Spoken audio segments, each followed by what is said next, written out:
Hi, welcome to సుభాంజికే world. Today topic current affairs వచ్చేసి దేశంలో తెలుగు మాట్లాడేవారు, తెలుగు భాషను మాట్లాడేవారు ఎంతమంది అంటే 8.3 కోట్ల మంది ఉన్నారమ్మా. ఎంత? 8.3 కోట్ల మంది ఉన్నారు. అయితే ఫస్ట్ స్థానంలో, మొదటి స్థానంలో ఏదంటే హిందీ ఉందిమ్మా. 54 కోట్ల మంది మాట్లాడుతున్నారు. ఎందుకంటే మన జాతీయ భాష ఏదంటే హిందీ, మన జాతీయ భాష హిందీ. సో కాబట్టి ఎక్కువ మంది హిందీని మాట్లాడతారమ్మా, 54 కోట్ల మంది. ఓకే, తర్వాత సెకండ్ వచ్చేసి బెంగాలీ, 10 కోట్ల మంది మాట్లాడుతున్నామ్మా. బెంగాలీ భాష 10 కోట్ల మంది. నెక్స్ట్ థర్డ్ వచ్చేసి మరాఠీ, 8.5 కోట్లు. నెక్స్ట్ ఆ తర్వాత నాలుగో స్థానం వచ్చేసి తెలుగు, 8.3 కోట్ల మంది తెలుగు మాట్లాడుతున్నారమ్మా.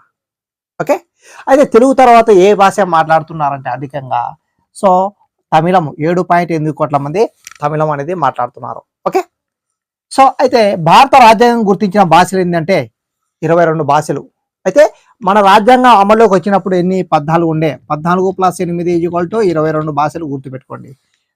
ఆ స్వాతంత్రం వచ్చినప్పుడు మన భాషలు, ఓకే, మన రాజ్యాంగం అమల్లోకి వచ్చినప్పుడు భాషలు 14 ఉండే. మొత్తం ఇప్పుడు ఎన్ని ఉన్నాయంటే 22 భాషలు ఉన్నాయి. ఓకే, అయితే దేశంలో మొత్తం 121 భాషలు ఉన్నాయి అమ్మా, 121 భాషలు.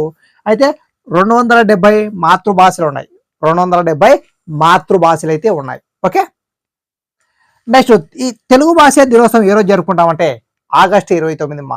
తెలుగు భాష దినోత్సవం ఆగస్టు 29. ఎందుకంటే గిడుగు రామ్మూర్తి పంతులు గారి జయంతి అమ్మా.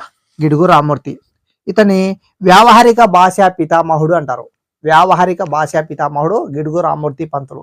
ఈయన యొక్క బర్త్డే ఆగస్టు 29. అలాగే ఆగస్టు 29 నేషనల్ స్పోర్ట్స్ డే కూడా ఉంది.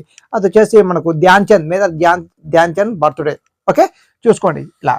అయితే అంతర్జాతీయ మాతృభాష దినోత్సవం ఏ రోజు జరుపుకుంటామంటే ఫిబ్రవరి 21 అమ్మా, international mother tongue language day. Okay, అంతర్జాతీయ మాతృభాష దినోత్సవం ఫిబ్రవరి 21. సో ఇలాంటి పాయింట్స్ అన్ని గుర్తుపెట్టుకోండి. అయితే తెలుగు భాషకు స్వర్ణయుగం ఎవరి హయాంలో వచ్చిందంటే శ్రీకృష్ణదేవరాయల హయాంలో వచ్చిందమ్మా.